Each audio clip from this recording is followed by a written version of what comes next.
Hi, I'm Jessica G, and this is the Just in Time podcast. If you're struggling today, I want you to know this podcast is here for you, but it's not a substitute for professional help. If you're in a crisis or feel unsafe, please call or text 988 or dial 911 for immediate support. There are people out there who will listen and can help. On this show, I'll be sharing personal experiences, mindset shifts, talking with key experts, and sharing real tools that help me go from barely surviving to thriving. This is not about quick fixes or one-size-fits-all advice. It's raw, it's honest, it's what worked for me and what I believe can help others too. Let's walk together from darkness to hope.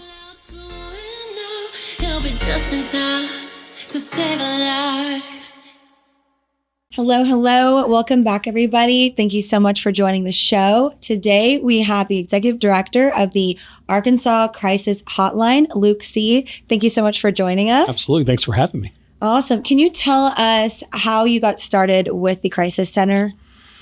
Oh, loaded question. I like it.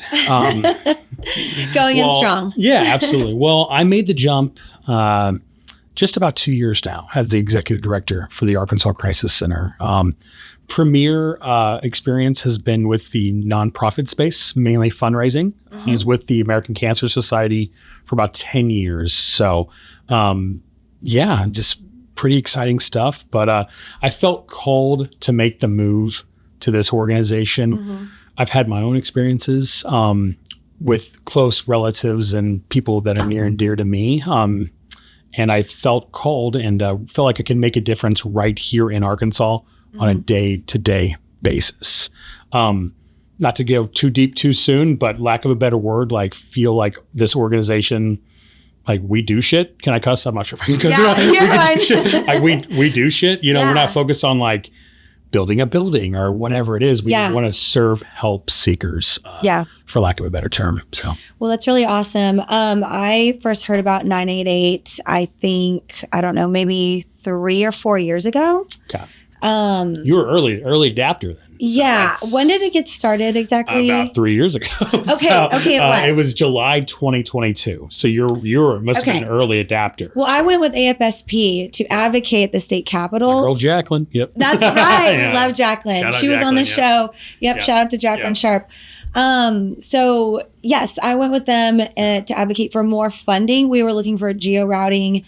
I think you guys... Which is there. We got it. Is there? Oh, yeah. Yes. Oh my gosh, that's exciting. For those of you who don't know what geo-routing is, it's, for instance, like, is suicide's like the second leading cause of death in college students? It's second leading cause of death in youth. In the youth, yes. And don't quote me on the statistics, but I know it's a high rate in it's a high rate for college students too. And my brother Justin, he was in college, and 988 didn't exist back then. No, they had the national hotline, but it was like a really long number. Yeah, it was that one song that Logic made. It was literally the chorus was the National Suicide Hotline. It needs to resonate, and like full disclosure, every meeting or presentation that I do that's public facing, the first thing I ask is, how many of you know what 988 is? And no follow up. And I see the hands raised. I would say it's about a third every single time outside of like our echo chambers.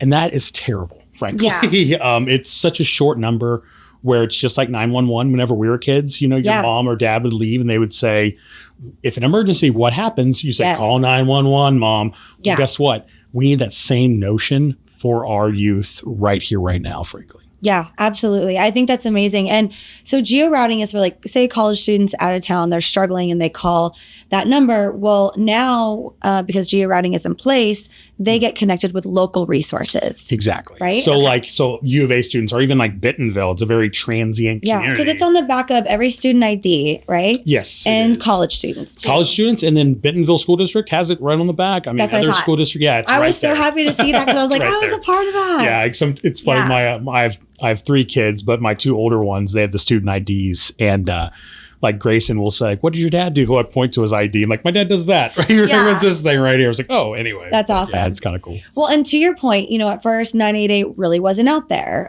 People were like trying to figure out what is 988. I haven't heard of 988. Mm-hmm. Now that it is getting out there, the crisis line is like filling up. It's working. Like, can you enlighten us on the progress that it's made in the past couple of years? Yeah. I mean... I feel like now that people are knowing about it, we need more support. Absolutely. The crisis center needs more support. I mean, the Arkansas Crisis Center, we are in desperate need of support in the best way possible. Because, people look at it when I tell people a year ago from today, we have tripled our help seekers per month. So every month, it's tripled what it was a year over last. Right. And a big part of that has been text and chat. Right. But also we do calls as well. And more people are finding out about it now. It is. So they're utilizing it. Yes. So then you need more resources. Exactly. So honestly, volunteer-based seems to be the shortcut. Yeah, there's funding, but that's super volatile. And we're working really diligent on that. And we can get to that later for specifics. But honestly, the volunteer base, every single day, I get 2 or 3 people that want to help and want to reach out. It is a very heavy service. And a lot of the weight during people's crisis intervention, our call counselors bear. And we have to be there to support our call counselors to help the help seeker. It's almost like support the supporter, if that makes sense. Yes, absolutely. Yeah. So I think the biggest shortcut now, one is obviously education, but we need volunteers to help man the line as well. So. Okay. How does one go about that? To become a trained crisis counselor? Yeah. And what qualifications do you have to have? So to be an actual staff, the stakes couldn't be any higher.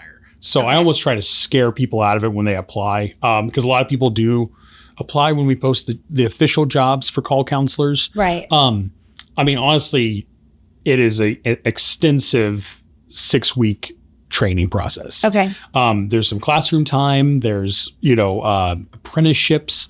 But most importantly, we kind of make the final call with our directors. Are they the right fit to provide the best help possible? Right. And is it also going to be safe for them? And can they mentally handle it? Is the mental load that it can play on somebody that, for instance, myself, I lost my brother in 2017 and my dad. And appreciate you sharing. Right away, you want to find a way to help, to make a difference, but you're not really ready. You know what I mean? Yeah. And so it's I come across a lot of people that, have gone through loss and they want to help, but sometimes I have to say hey, let's wait and let's get you help first and get you healed and grounded to make sure that you can handle this. And that's what I did. And that's why it took me so long to actually get to this point today to even jump on a podcast and talk about it. It was actually really scary, but I appreciate you sharing that. And to interject, I think we've had people reach out in that similar situation where it's very raw. And a lot of times, I don't mean to, from what we've seen from evidence, is they kind of go into savior mode. And that's not really what our call counselors do. Right. For 988, the hallmark is safety. Yes. Not trying to fix a problem. We are a crisis intervention. Yes. And we need to get them the help that they need. So it's almost like a triage. Yeah. And being a really good person on the line helping somebody is being able to quickly think on your feet, de-escalate, have reflective listening, and find the perfect safety plan for them. Yeah. So that they don't do the inevitable. And I think the education, does AFSP provide that education, or? We use a lot of their guidelines. Yeah. AFSP has immense amount of resources. They're a national organization. And they have a couple different programs. I did Talk Save Lives. Yeah, that's great. That's fantastic. And then there's another one I saw online. I was reading online about Project Renew for their schools, which is fantastic. And we're actually partnering with them for our long strategy, which would be a teen line. That's a warm line. Okay. It's called AR Teen Connect. So 988 is before, that's 988 when specifically youth reach out. And I want to plug this really quick. 70% of everyone that texts us right now and does chats is youth age in the state of Arkansas. The first 3 weeks of launching, we launched it in February of this year. Okay, yeah. I knew that was new. That's exciting. It's just amazing because before it was going to the national hotline. I actually was playing around and utilizing it too. So straight up, it was going to the national backup, which is great. But like we said earlier, the most important thing is Arkansans answer the line. They provide the best care right here internally. Yes. So what we saw is the first 3 weeks, we served more youth than all of 2024 combined. Wow. I hate to put a statistic on it, but this is the statistic. It has gone up 3,300% in youth engagement for 988 right here. And that number, so if you text it, you don't text 988, isn't it 741? No, you text 988. You do text 988. You get your phone out and you literally say hello or hi or anything and do 988. You rank on your the level of 1 through 5, the urgency of your suicidal ideations or your crisis intervention. And then within under 90 seconds, you're right there. I mean, we could do it right now and be connected, and it's I was doing it earlier for a friend actually that was going through postpartum depression, and I couldn't remember the line. Jacqueline, our last episode was about postpartum depression, and she had provided a resource, and I could not remember it because it was a long number. So I texted 988 and I said, "Hey, I have a friend in need. Can you get me the number?" So they were probably able to do that. And I have it. Yeah, right there. To her. See, triage, man. It's pretty much a triage. And that is so crucial. It's so important, you know? Yeah. So yeah, that's great. Yeah, it's been a big resource. And, you know, I hate to quote a case study, but the 988 term really seems to land. So like we've been in contact with this place called ComCare in Kansas City. So it's equivalent to kind of us. And we were talking with them, and they did this case study where they flooded the metro area, all surrounding the downtown Kansas City area of 988, super simplistic billboards. And they saw their intake go up 4 figures substantially. So it's one of those things that do resonate. You could put it right here in the background and it's recognized, frankly. Yes. So for these youth, I mean, the notion's still there. Yeah, it's on the back of their IDs, but you know, we still need to go out there and like be in those schools and educate them and normalize it a little bit. You know what I mean? Absolutely. And it's come a long way, but we're scratching the surface. We got to teach the teachers. We got to train the counselors, and we're working diligently. AFSP, us, NAMI, we're working diligently on doing that. Yeah, no, I think it's really great work. I was super happy. I mean, that is why I, took time off work, flew to Washington, D.C. I was, talking to the state representatives to get funding, more funding for this. Did you have a good time? My board president, Josh, I absolutely loved it. Yeah, I was like, oh my goodness, this place is amazing. And you walk in like, whoa, it's in it. Yeah. Yes. But it's so vital to like talk to lawmakers and like urge them the urgency that we're dealing with. I mean, all of them, Tom, all those guys. I mean, and they're in the know, you know? And so it was great. So I stayed connected, and I've messaged them back and forth and stay on top of it. Yeah, it was my first time. And that's one of the perks, like kicking it over to AFSP, is that like they tackle it on the national level. Yes. Then they partner so greatly with local nonprofits like us. You know what I mean? Exactly. That handle the line and kick it over to us. And I mean, it's fantastic. So. Yeah. So each state has their own crisis center, right? Is that how 988 works? Yes, that is correct. So how it works is that each state is done a little bit differently. Here in the state of Arkansas, 988 is a federal funded program. Not entirely by any means, but the notion. I know we need more funding. Yes, it's through SAMHSA, and then it trickles down through the Department of Health, and we are sub-grantees from them. So they are great to work with. It is ran through that. Other states, though, it goes directly from SAMHSA to these centers. So like Missouri, for example, has multiple centers that go directly through SAMHSA. So it is a little bit different everywhere. So there isn't like a universal thing, but they have trying to do a great job at getting us all together for collaborations and making sure best practices are being upheld. But they're all just a little bit different too. You know what I mean? So like for us, we don't just do the 988 call because we're, there's more to be done. There's training, there's education. There's Speaking of education, I was reading about you. What was the other, and Jacqueline told me she went through this too. It's an intensive workshop that you went through. Assist training. Yeah, what is it called? Yeah, it's assist. Yeah, that's through AFSP, right? Multiple factors. They do host it quite a bit, though. Okay, it's training. Okay. So, and how that was to like physically help somebody out of? Yeah. No, it's a great program.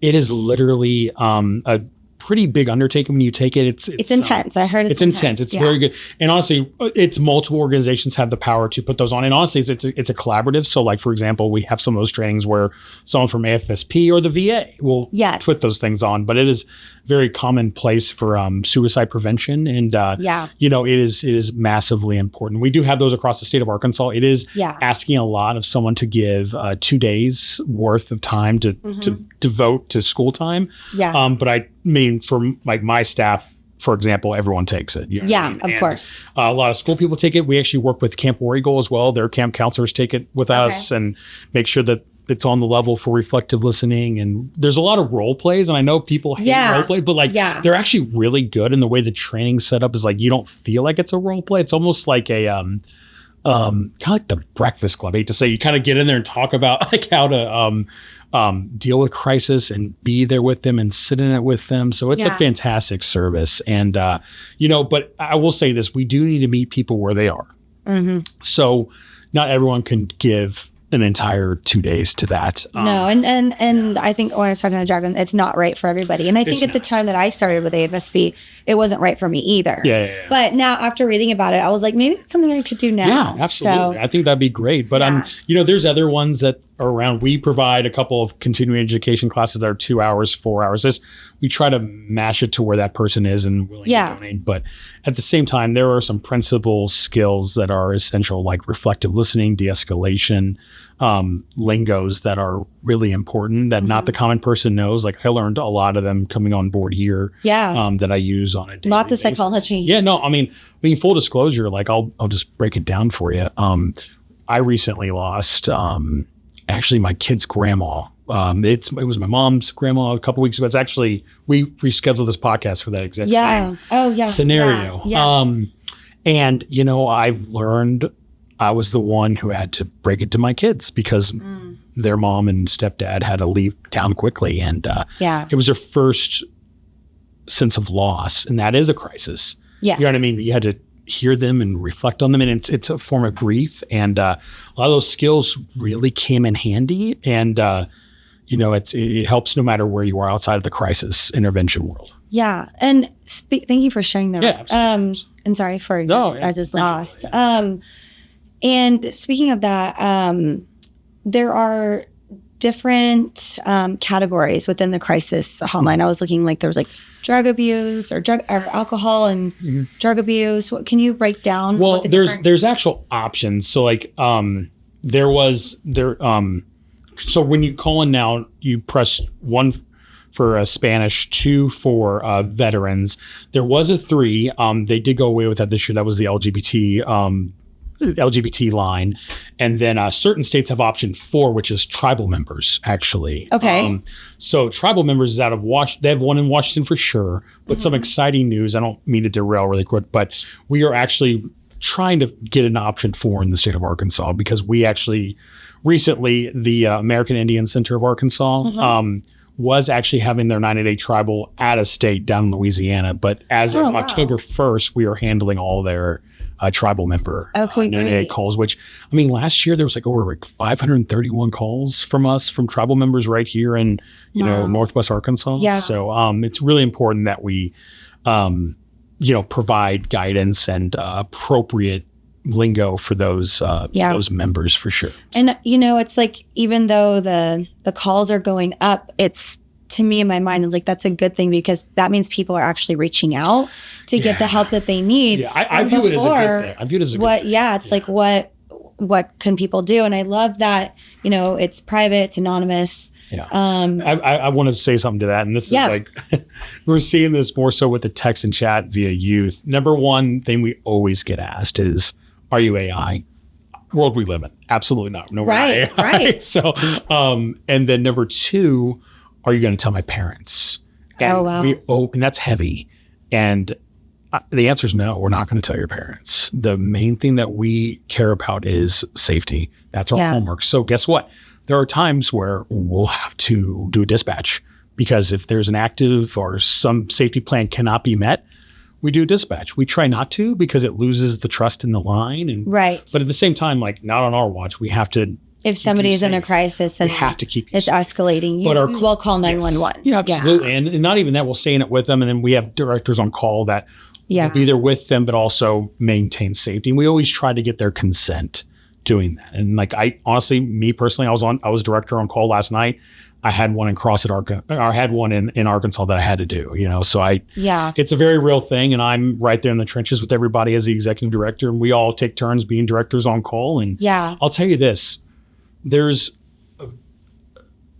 I wouldn't say the word rush, but my heart just starts fluttering and beating when I get that phone call in the middle of the night, getting someone help that they need. And it keeps me close to the mission. And I realize it while we saved a life in that moment. Yeah. So it's, the dispatch people are getting better and better at it and realizing who we are and what we are. At first it was a little clunky, like, who are you guys? Like even the dispatchers for some of the police departments didn't quite know who we are, but we're starting to get some synergy and some help from the top for law enforcement and having a coalition to get the word out. So it's a whole different thing for dispatches. So. That's great. That's great. Speaking of law enforcement, is there like specific training that you guys do with law enforcement to help educate them? Yeah, we do. I could see that, or paramedics or EMTs. We do. Yeah, we have actually a targeted crisis intervention. Or firefighters too. Yeah. And we have a couple of those board members from the city of Rogers that are on our board. They're awesome to give us some good perspective. Yeah. Shout out Steve. He's awesome. He trains actually the Rogers Police Department. They're awesome.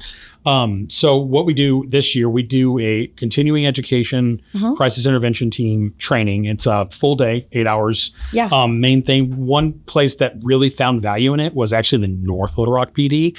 That big bridge on the Arkansas River that goes from downtown? They get those calls. It's like a weekly kind of thing. So have they put bridge barriers up there yet, I can't attest. I'm not sure. Yeah. I don't want to answer that. I'm not quite sure. No, that's okay. It's good. Jacqueline and I were talking about that last time and how, you want to remove lethal means. And she was telling me, like, even though we don't want to talk about the way in which people die by suicide, she was saying that like the bridge barriers, there was some type of bridge close to Little Rock that they put bridge barriers up. That is most likely it's the main one. Yeah. It reduced the suicide rate by 50% or something, or 50 or 70%. Don't quote me again. No. I'm not the expert. I mean, look at the Golden Gate Bridge. I mean, that was a very it was almost a symbolic one, and now they put those nets, and it's helped a lot for families. So I think training the law enforcement's huge. Now, I hate to say it, like in those rooms when we were training them, I was in it when we did it. A lot of those people were, they didn't necessarily need it, but it was great to have a refresher.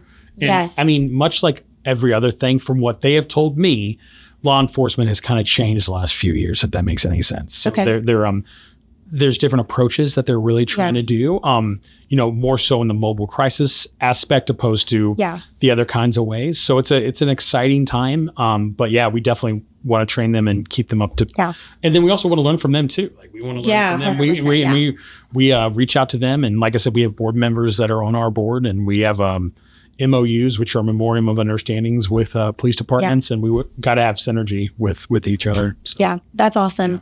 What would you say that you do to kind of protect yourself? Because you seem like an empathic person, and you probably are overseeing a lot of different things, and people are coming to you and answering all, like you're probably answering all their questions and for sure. all of that. And I know that can be like, even me as a business owner, I get bombarded with a million questions, but for me, I do the nonprofit work, but there's sometimes where I'm so overwhelmed, I have to step back, and I kind of have that space. How do you handle all that stress?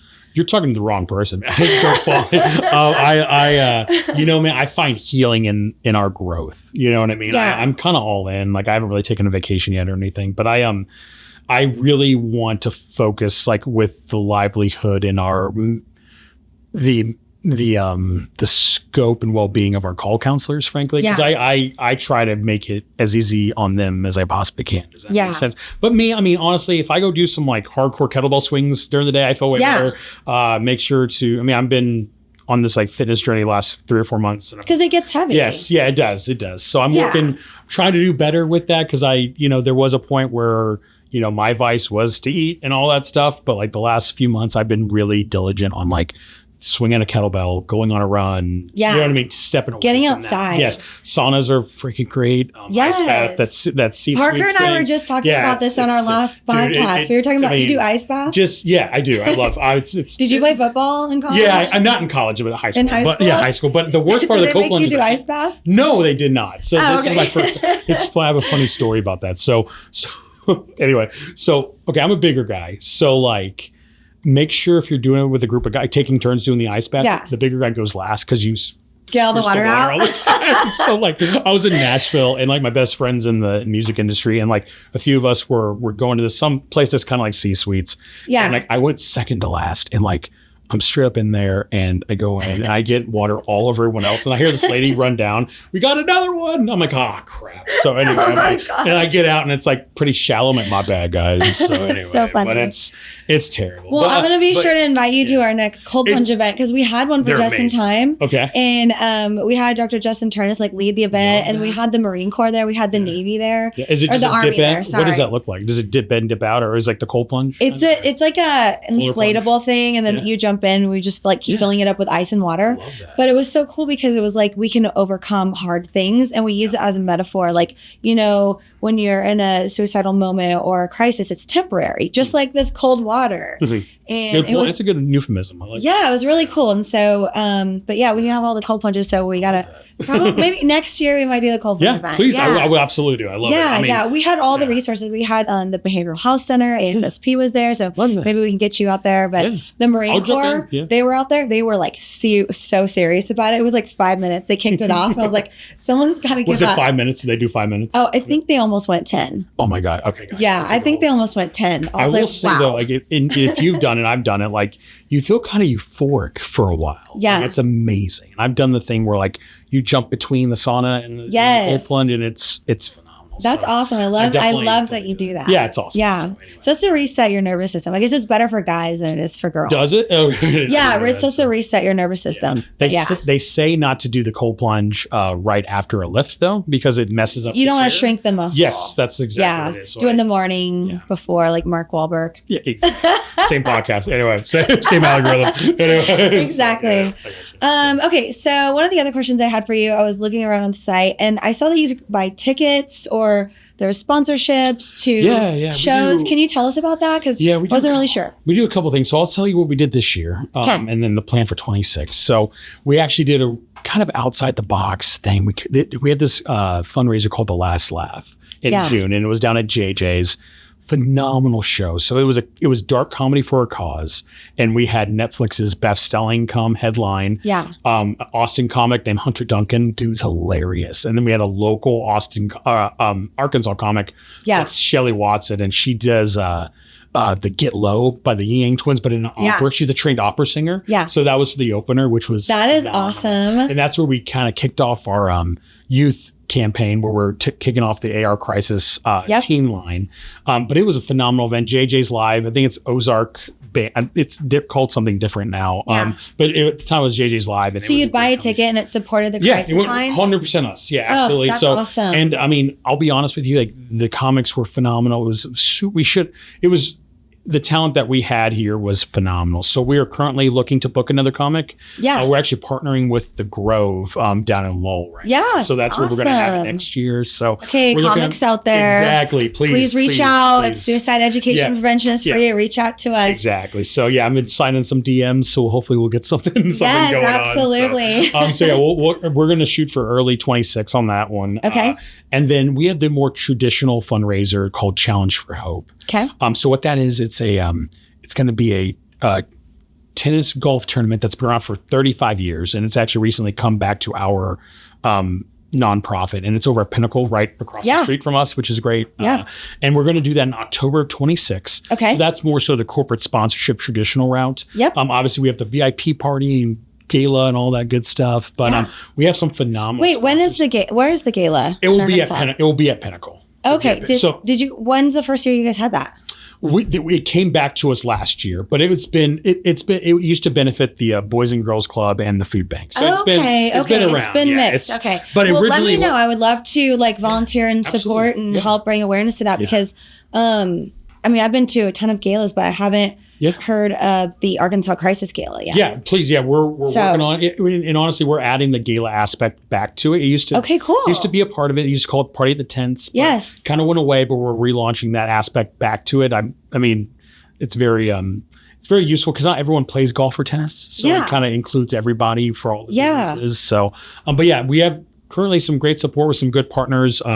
Haribo right next door to your donate. Yeah. It's phenomenal. So like General Mills, honorary chairs from Walmart. It's fantastic. So but definitely looking to grow it, and there's a lot of room for opportunity. Yeah. We are actually currently looking for some additional tennis pros. So we're kind of bring them in to do the expos and stuff like that. So it's awesome. That would be awesome. Maybe just in time we can collaborate. Yeah, dude, on a gala. absolutely. We wanted to do one, but I feel like it would just make more sense to collaborate with you and AFSP and do something amazing. And they do great things. They do Out of Darkness walks, which is like a peer-to-peer. Yeah, that was just this last weekend. Yeah, absolutely. That's right. So they're doing phenomenal things there. And anyway, we always look to collaborate for sure. Yeah, absolutely. Yeah.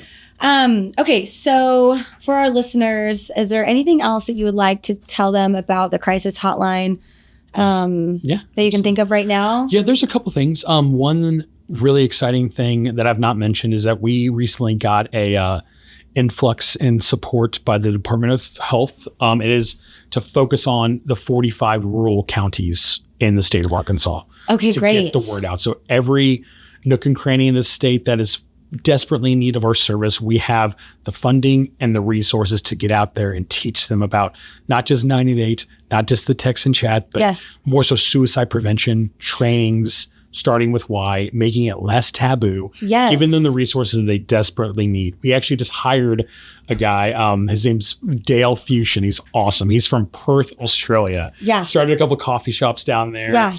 Was actually in the Air Force here recently here. He's looking to get out there and get in these communities and with us and as a team and get out there and coach them. That's amazing about the rural thing, because when I was at the Capitol in Senator Bozeman's office, he asked me if I knew anything about the farmers bill. And I didn't know what he was talking about. And he had informed me that suicide rate in farmers was actually going up. So he had asked me that question, what is the crisis line doing in the rural parts of Arkansas? So that is really great to hear, because, this wasn't last year, it was the year before that I went. Or 2 years. Yeah, 2 years ago now. Yeah, so I'm really happy to hear that. That's probably the response from what he was saying, is that the additional funding for the support and transportation. That is awesome. We're excited about that. And then fall this year, so next month or so, we're going to be launching the AR Teen Connect. So that is, like I said, that is a non-crisis, but a warm friendship line ran for youth by youth via text. It's ran by youth for youth, and it's actually kind of a cool story. It's actually being built by youth too. So we have a youth board, and we've collaborated. Like how old? I mean, high school and college. High school and college. Yeah. Okay. So they're like deep into AI. They're building the platform and the site, and it's going to live in our space, and we're immensely excited about it. And it's a continuum of care too. So once we have a safe plan from these youth. And safety is established, they may not want to call 988 again or text 988. So this one is they're friendly, but not friends. They're there for them in a way where we tackle it upstream.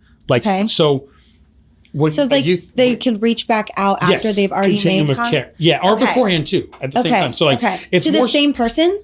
It's more so just different. It's anonymous. Anonymous. Yeah, it's anonymous. Good.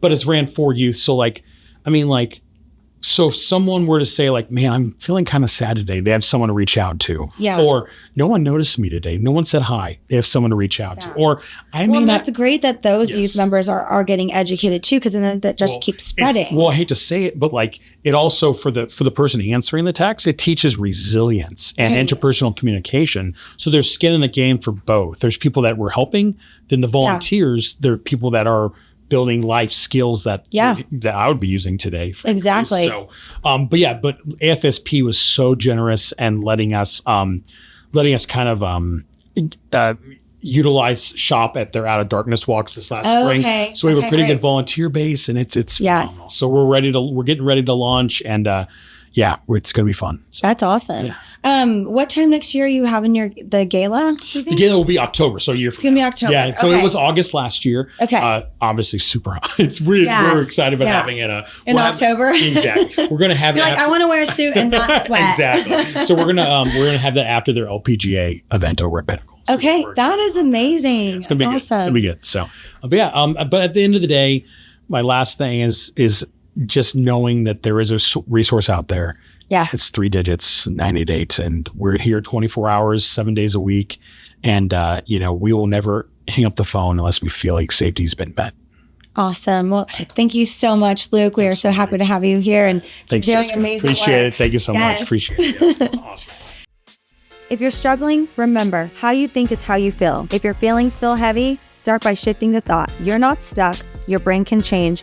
so can your story. I'm Jessica G. This is the Just in Time podcast, and I'll see you next time. Until then, keep going, never give up, and remember, the world is better with you in it, whether you believe it or not. To help reach others, please share this with your friends, family, and don't forget to like, subscribe, and donate.